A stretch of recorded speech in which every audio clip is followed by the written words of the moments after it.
Hello and welcome to Smash Hit Sports Episode 8. I am Cody, your host. Today we're going to be breaking down college football Week 3 recap, our AP Top 25 reactions, and we're going to look ahead to college football Week 4 slate. Before we get into it, be sure to hit that subscribe button wherever you're listening, whether it's Spotify, YouTube, wherever, to get my podcast each and every week. We have awesome guests that come on Thursdays. We do the solo show on Tuesdays. Be sure to subscribe so you never miss it. All of my sports content is on here, the gambling stuff, wherever. So if you enjoy this type of content, absolutely hit that subscribe button. And if there is something you want me to talk about, a topic you are itching for me to discuss, leave it in the comments or the review, or tweet at me at Smash Hit Sports on Twitter. I will absolutely take suggestions for what to talk about. Also, really cool piece of content. I was able to go out and watch Iowa playing an absolute thunderstorm against Nevada. We are going to do an Iowa Kinnick Stadium review coming soon. Super excited for that. But let's get into the college football Week 3 recap. We had an incredible slate for college football this week.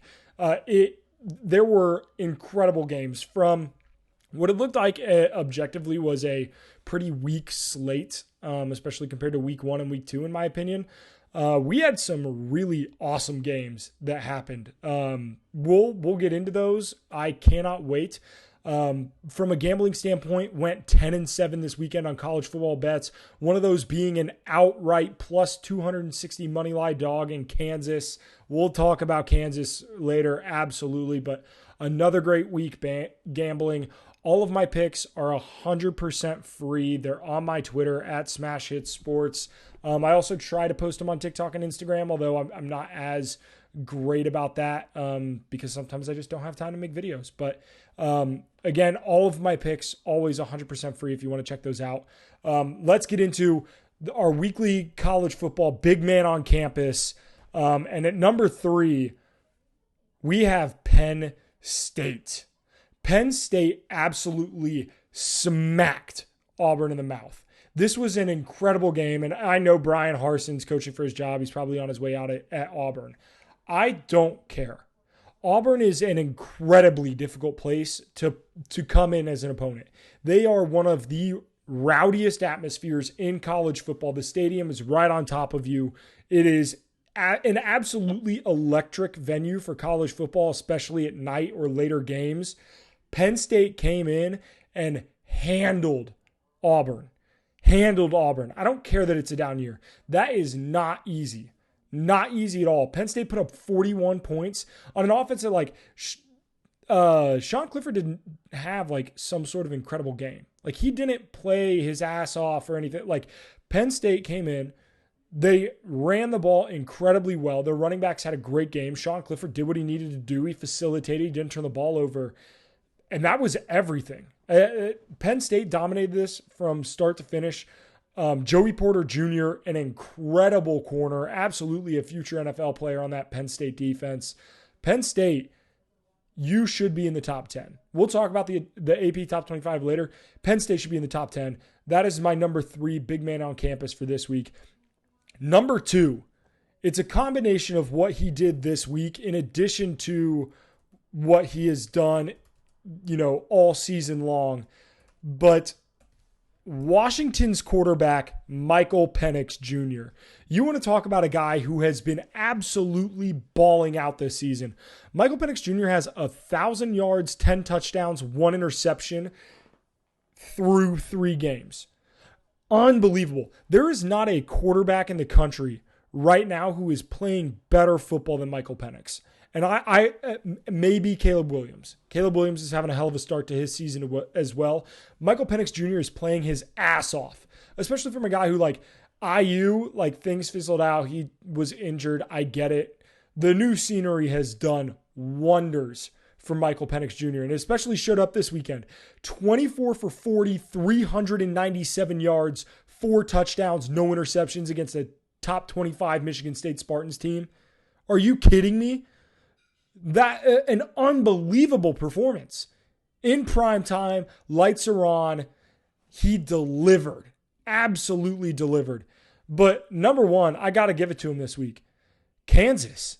You're 3-0 Kansas Jayhawks, and I ain't talking basketball here. Kansas has been absolutely electric to start the year. And that's what people aren't realizing is, they see Kansas is 3-0 and they're like, "Oh, that's cool. Like Kansas is 3-0. Sweet." Like maybe they, beat some cupcake teams or did whatever. Not only are they 3-0, they're a very impressive 3-0, right? Their start to their season, I understand why they're not ranked, right? The reason that they're not ranked is because of where they were at before the year, right? They're not ranked because of what they were before the season started. And I get it. Their win total was 2.5 games. We are 3 weeks into college football and they have already surpassed their win total. That is incredibly impressive. Incredibly impressive. Lance Leipold, you are doing a hell of a job. But it's the way that Kansas is winning what's so impressive. For first week, 56-10 against Tennessee Tech, whatever. They go into West Virginia and win 55-42. Into West Virginia. And then they go into Houston and win 48-30. They're averaging over 50 points a game offensively through 3 games. That is electric. Lance Leipold, you are doing a hell of a job. Kansas, you are the big man on campus. Down bad players or teams of the week for this week. Anthony Richardson, man, just another brutal performance. Didn't have a great game against Kentucky. Florida pulled out the win against USF. It was not there are no such things as ugly losses. Yeah, there are. That was an ugly, ugly loss. Anthony Richardson played his way from Heisman hopeful to I don't know where. But Florida is kind of exposing themselves a little bit. I know they're 2-1, but they're going to have a hell of a challenge this week. We'll talk about that game later. Miami, look, if you do follow my TikTok by any means, I've talked about this. Miami, you didn't play anybody, and then you talked all this shit on social media, and then you played somebody, and you kind of got thumped. And it wasn't a bad loss. Texas A&M, honestly, they only put up 17 points. I get it, but your offense didn't look good. It just not a great look. The first decent team they played all year. So Miami is my second down bad team of the week. But the biggest person who is down bad this week is Spencer Rattler. I mean, that offense at South Carolina looked awful against Georgia. They put up 7 points, and quite frankly, it was a mercy touchdown in the fourth quarter. Georgia put up 45 of their 48 points in the first 3 quarters. Stetson Bennett, 16 for 23, 284 yards, 2 touchdowns. Spencer Rattler, man, he transferred out of Oklahoma hoping for something better, and I think Oklahoma was way better for him. And that was the thing, right, is he had a down year at Oklahoma last year. Caleb Williams obviously came in, was an absolute superstar for him, and he felt the need to get out and find greener pastures, but 13 for 25, 118 yards, no touchdowns, 2 interceptions. You were supposed to be the guy for South Carolina. I don't know if you are, to be honest. Luke Doty had the touchdown for the Gamecocks. I don't see where your future goes from here, man. And that's tough. South Carolina had a lot of hope, a lot of transfers, Beamer ball, and it's not looking great to start the year. But let's get into the big headlines. Obviously, we talk Kansas being 3-0 for the first time. Kansas is 3-0 for the first time since 2009, and honestly, I was shocked that it was that recent. However, I mean, this is a phenomenal start for Kansas. That offense has been electric. I don't know where College Game Day is next week, but I legitimately think that they should think about going to Lawrence, Kansas. They play 3-0 Duke, should be a pretty good game for the most part. Obviously these teams are not going to be world beaters, conference champions, whatever, but to see 2 programs who everybody has kind of shit on over the last couple of years actually do fairly well has been pretty cool to see. Lance Leipold, I hope, and I hope Kansas fans feel the same way. I hope you stay at Kansas. I hope you don't go for another job, a bigger job somewhere else, because Kansas football being good is really cool, and he has coached his ass off. Those players love him down there. It is honestly super cool to see. So Kansas, shout out to Kansas, 3-0, a hell of a start to the season. Other news in college football, Arizona State fired Herm Edwards. And if you follow college football pretty closely or follow it on the internet at all, it looked like Herm Edwards was fired on the field after the game, which is a tough way to go out. I like Herm Edwards, seems like a cool dude, but like Arizona State definitely botched the kick with this one. His era was bad. I think he was there for 4 years, had one bowl win. They are now facing a ton of violations. They had pretty much everybody transfer out of the program who didn't graduate last year. Jaden Daniels transfers to LSU. Arizona State is worse off now than what they were when they hired Herm Edwards. And that's not a great place to be, especially in the Pac-12 that, if you wanted to, you can make some noise in the Pac-12. Speaking of teams who made some noise, Oklahoma, you showed up and showed out against Nebraska. Nebraska, I thought that Nebraska was going to come in and be electric, and maybe the firing of Scott Frost was going to energize some people. I heard that, stifling some of the other coaches, whatever. Nebraska looked like shit. They're is Nebraska now 1-3? We'll take a look here, but Nebraska, I don't know where you go from here. Yeah, you're 1-3. You have a win against North Dakota and losses to Georgia Southern, Northwestern, and Oklahoma by 45. Or 35. Awful. Nebraska is on the do not bet list for the rest of the year. They were on the do not bet list until they fired Scott Frost. They are now on my do not bet list permanently. Just a shit year for, and Casey Thompson is a decent quarterback. He has no weapons, no help around him, but he looks decent. I don't know if he'll be there next year, but we'll see what Nebraska looks like. Oklahoma, you proved that you are those dudes, but we'll talk about you later because you're in the top 25, Oklahoma. Another absolutely electric game. Syracuse walk-off winner against Purdue. A phenomenal catch. That game was absolutely electric. Purdue really kind of dominated that game. Like a good majority of it, to be honest. And they it wasn't great. They had missed extra points, whatever. The fourth quarter of that game was electric. There were 61 points scored in the game as a whole, and 42 of them were scored in the fourth quarter. Just absolutely electric. Garrett Schroeder, quarterback for Syracuse, had a very good game, 13 for 29, 181 yards, but he had 3 touchdowns. And Sean Tucker, which if you don't follow Sean Tucker, their running back on Twitter, he is a great follow. I think it's Sean Tucker 34, but didn't have an incredible game, but Purdue played well. I don't know what else you want from Purdue. Aiden O'Connell is a hell of a quarterback, and I don't think there's a team that relies on their quarterback more in college football right now than maybe Purdue, which Purdue might be the best 1 and 2 team in the country. Their 2 losses coming to Syracuse and Penn State, both incredibly close games. Syracuse and Penn State have both outperformed what people thought.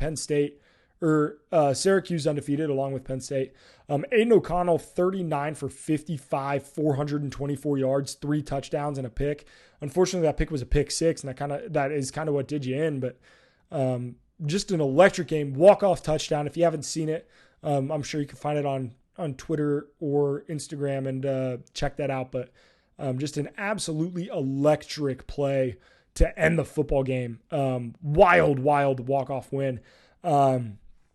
Next coach on the hot seat, if I had to give a prediction, I'm going to say it's going to be Brian Harsin. That Auburn team stinks. I talked about them earlier in the Penn State being the big man on campus, but Auburn, tough. And last of the individual game reviews, App State. What a span of 10 days for Boone, North Carolina, and App State. If you go to App State and you have been sober all over the last week, you're doing it wrong. Just an absolutely incredible run. They go into Texas A&M, get paid $1.5 million to do so, and then knock off Texas A&M at home. Top 10 win. Then they go, and College Game Day was originally supposed to be at Texas A&M for the Miami-Texas A&M game. Instead, College Game Day essentially gets stolen by App State. The College Game Day goes to App State. Luke Combs comes on, is absolutely electric. Luke Combs should do more shit like that because he was awesome. And then they go and they play Troy. They play an incredible game. Obviously, they were supposed to beat Troy. But a Hail Mary that was one of the weirdest Hail Marys I've ever seen.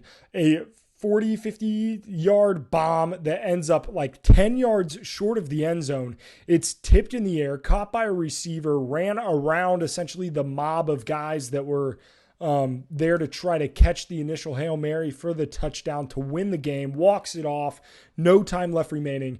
Just an absolutely incredible play.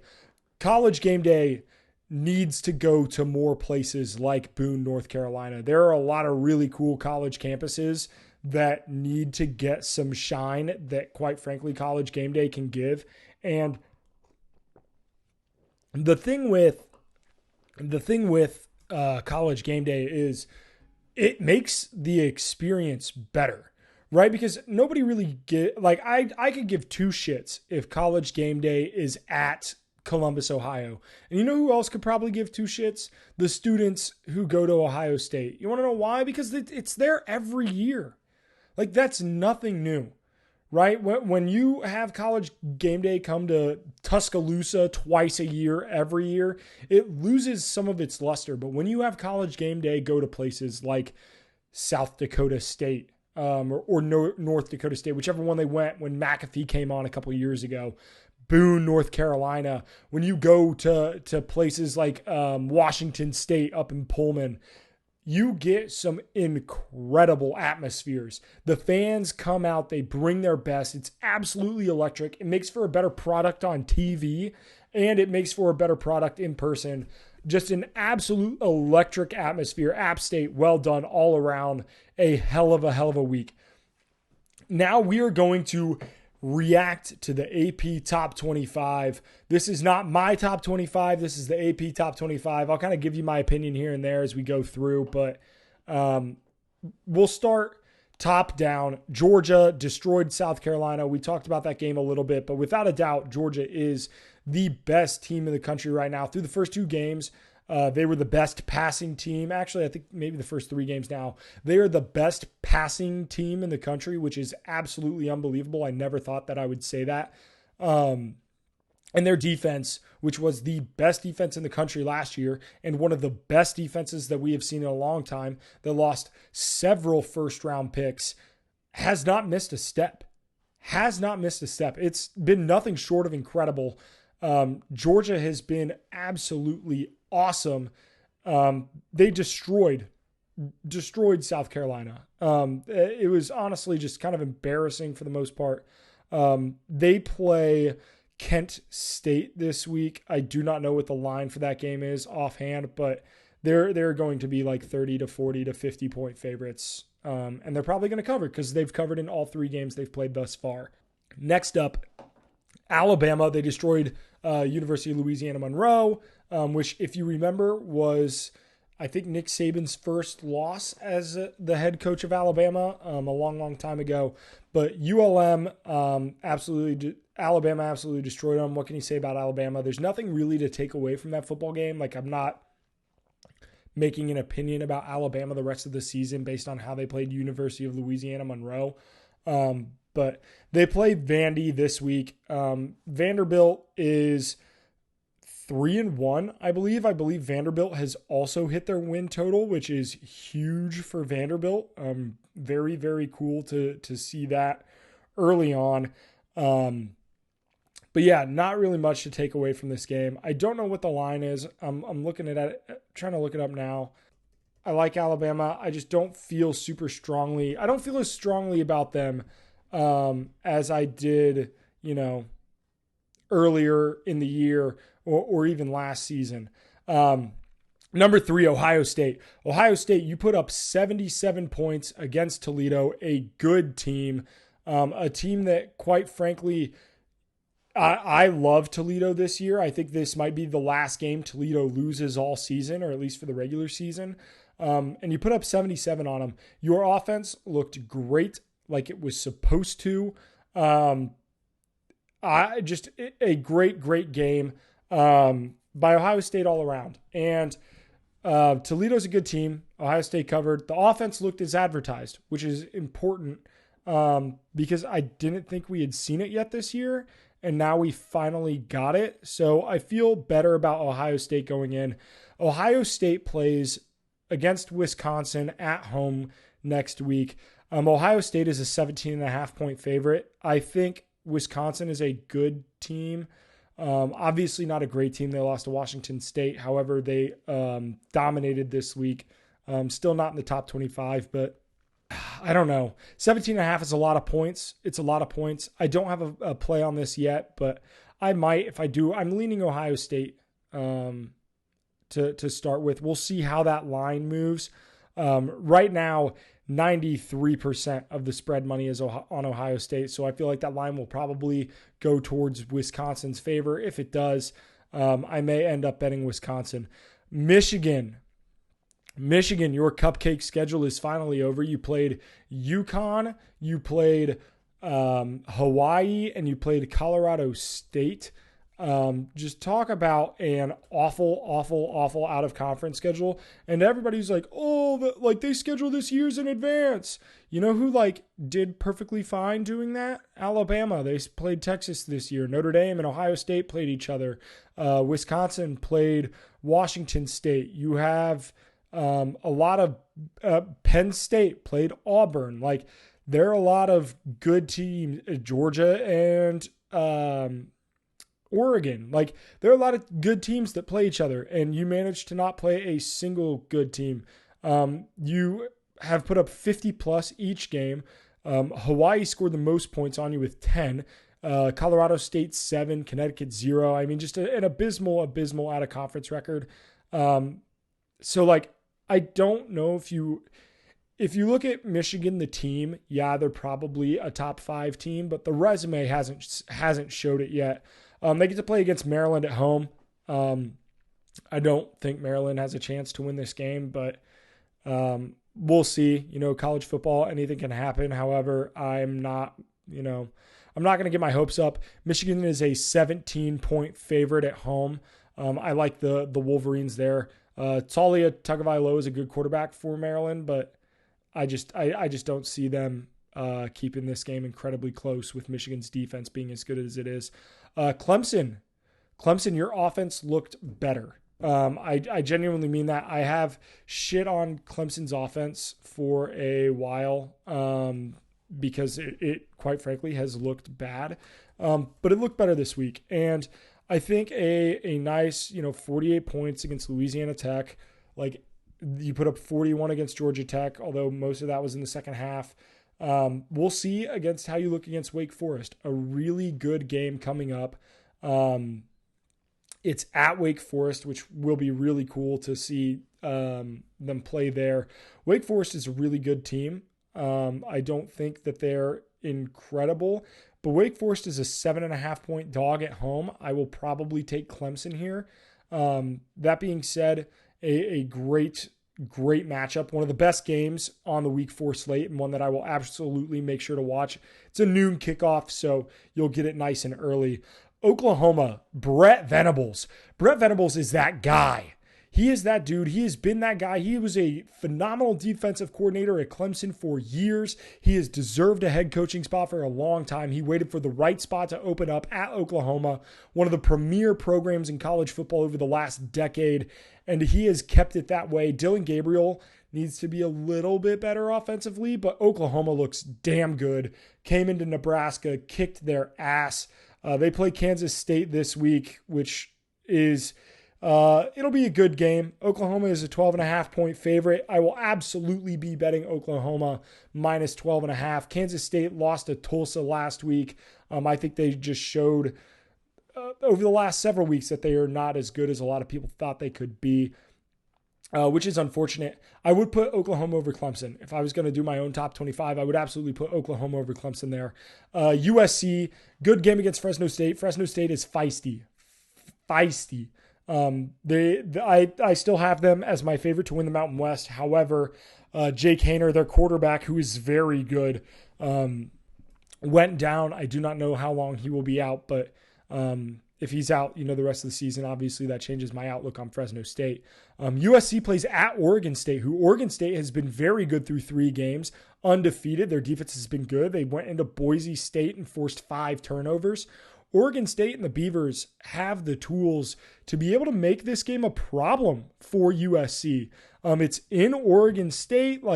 It'll be a very rowdy game. Oregon State has a very underrated student section for those of you who don't, tune into the Pac-12 after dark. But that should be a great game. 9:30 p.m. kickoff. USC is a 6.5-point favorite. I think this line absolutely moves in Oregon State's favor. And if it gets to 7.5, I think I will take Oregon State. But definitely keep an eye on that live movement. Over under on that game is 69, a ton of points. So it should be an electric game. But the number 8 team, Kentucky, 3-0. Not much to say. They played a shit cupcake team.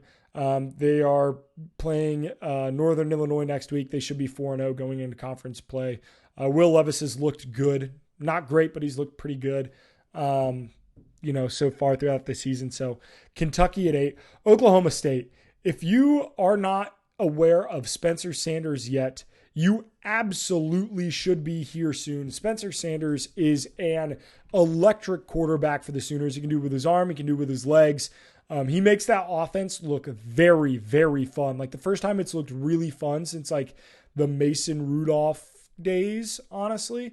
Oklahoma State is a fun team to watch. I'm incredibly excited for them, going forward.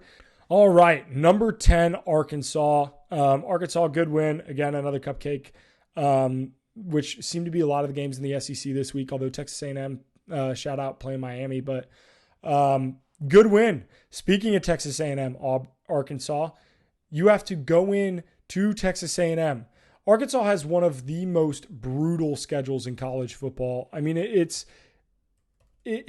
unbelievable what they have to do. Their out of conference schedule was fairly difficult. They played UC early in the year, right? And then they played South Carolina, beat South Carolina, and then they played Missouri State, who, for those of you who don't know, their former head coach is the coach at Missouri State. So that was a bit of a Bobby Petrino coming back to Fayetteville. A little bit of intensity there. But then Arkansas goes on the road to Texas A&M. Next weekend, they play Alabama at home. Then they go to Starkville to play Mississippi State. And then they play BYU in Provo. And then Auburn at Auburn. A brutal schedule for Arkansas. A brutal schedule. I'm going to be honest. I think Arkansas loses at least 2 of the next 4. I think they at least lose 2 of the next 4. Just an absolute brutal schedule. I think Texas A&M beats them this week would be my bet. And looking at the line, Texas A&M is a 2.5-point favorite. It makes sense. I will probably bet Texas A&M at 2.5. Over under is 48.5. I love the under in this game. It'll be a dogfight for sure. Tennessee Tennessee, you play Florida this week. Tennessee should absolutely slap Florida at home. I don't think this game is going to be very close. Tennessee is a 10.5-point favorite. I will absolutely be betting on Tennessee in this one. I don't think they keep this game close unless we get Utah Anthony Richardson. This game could be ugly quickly. Tennessee is a great program. That's a 3:30 kickoff. Should be an absolutely electric game.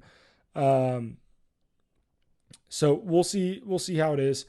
NC State played a great game against Texas Tech, cover the spread.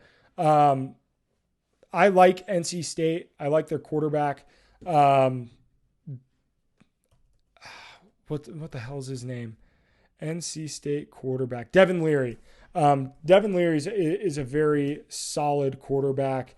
And they played well against Texas Tech. Texas Tech, obviously, their backup quarterback from the electric game that they had last week. But Donovan Smith, I mean, he played okay.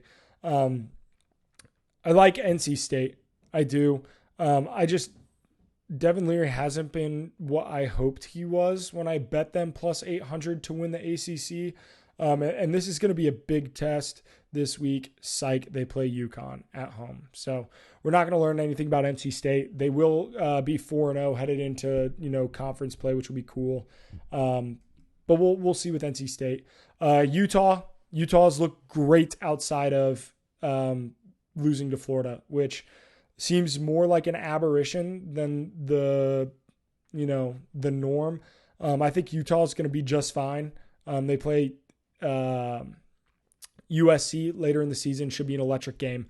They play Arizona State this week, who just fired their head coach. They're absolutely going to demolish them. Penn State. I am telling you this right now. Penn State, you absolutely deserve to be in the top 10. 14 is not high enough. Penn State absolutely deserves to be in the top 10. They smacked Auburn at Auburn. They play Central Michigan this week. Should be a great game. Penn State, they're 26.5-point favorites, so I'm not going to bet on that game. It's a weird line unless I get, I'll take a look at it later in this week. But love Penn State, going to be 4-0, headed into, major conference play. Should be absolutely electric. Oregon had a great win against BYU. Lanning had to step up. And obviously last week they got a build-in game before they went back into it after playing Georgia.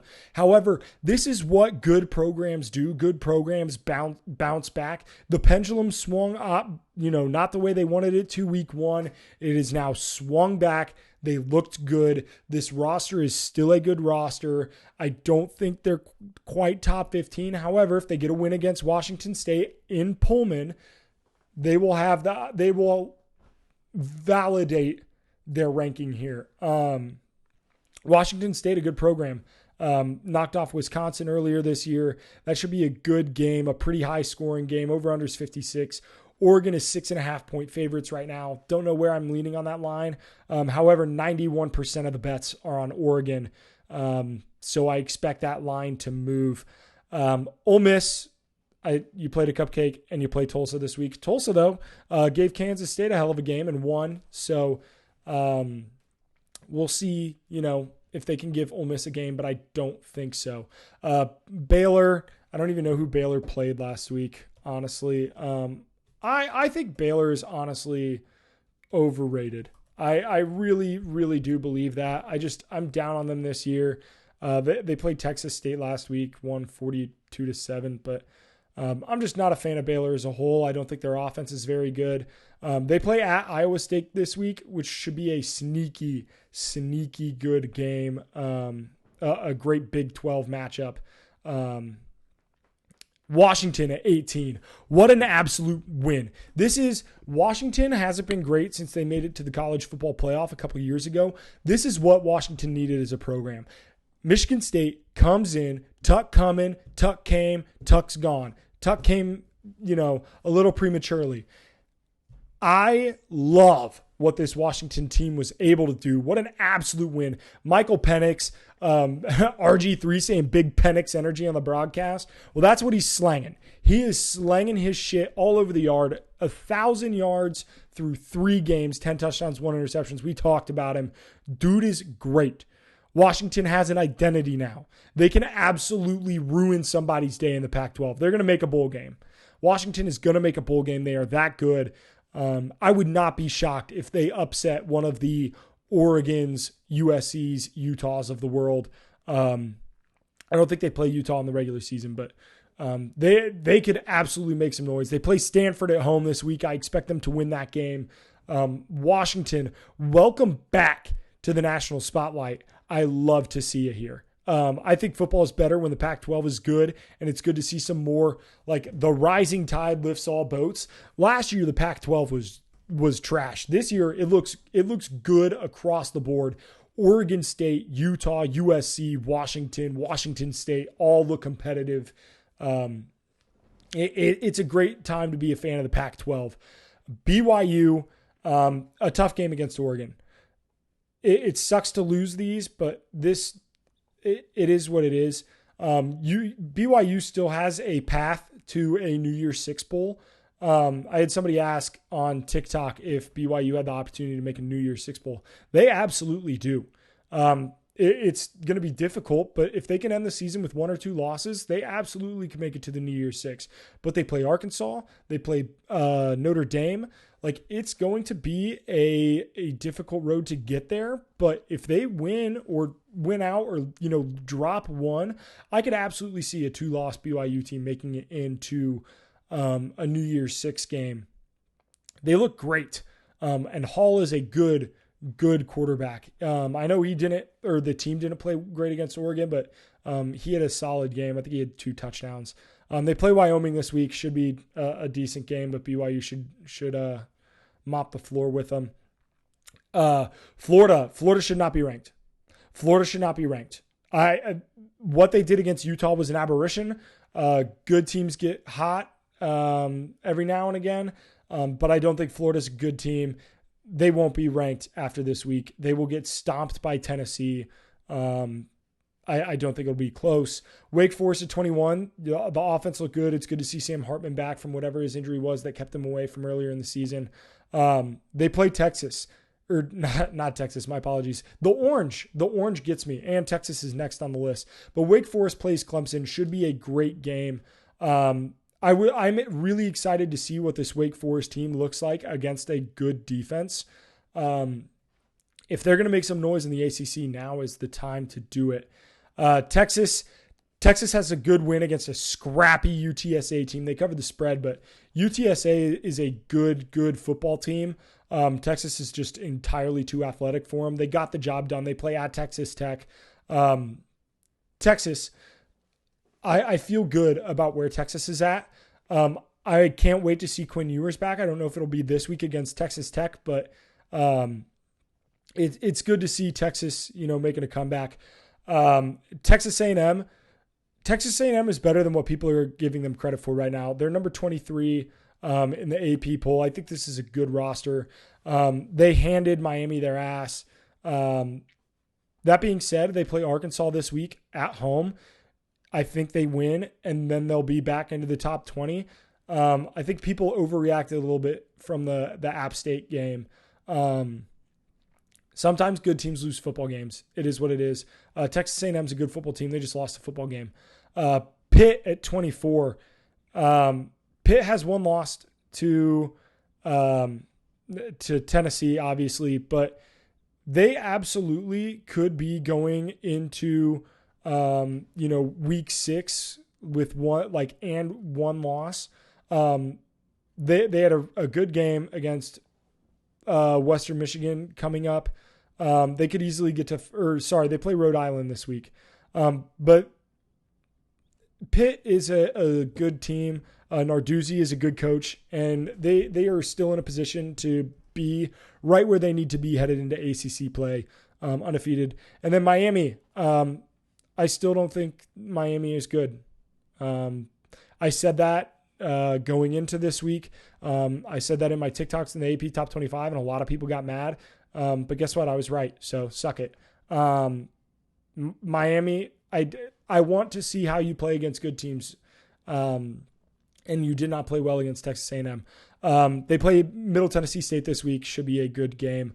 Some other games that highlight the weekend that I'm excited to watch. West Virginia, Virginia Tech plays Thursday night. Should be a great game.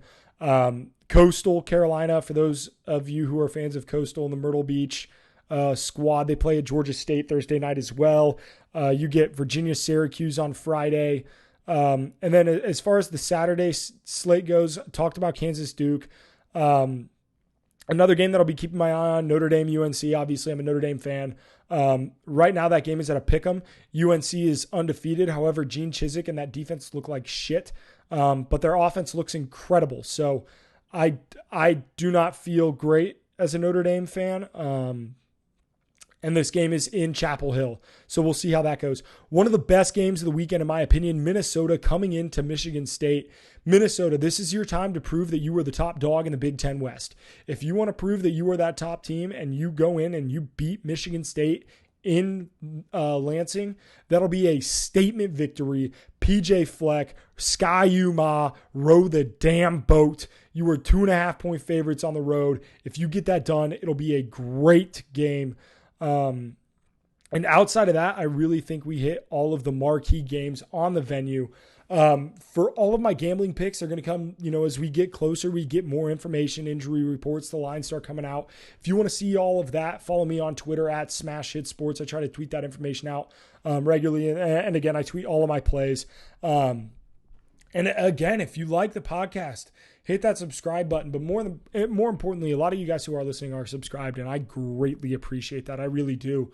If you like the podcast, be a friend, tell a friend, send it to a buddy. Be like, hey, check this guy out. He's pretty cool.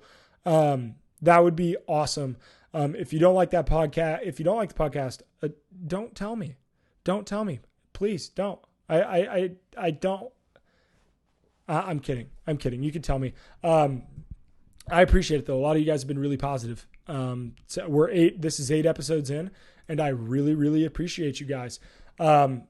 Check me out on all things social media, Twitter, Instagram, TikTok, @SmashHitSports. We have an electric week of college football. I have a great show with a great guest coming on Thursday. I cannot wait for you guys to see it. And we had an incredible week of NFL football. So we will see you in the next one. Later.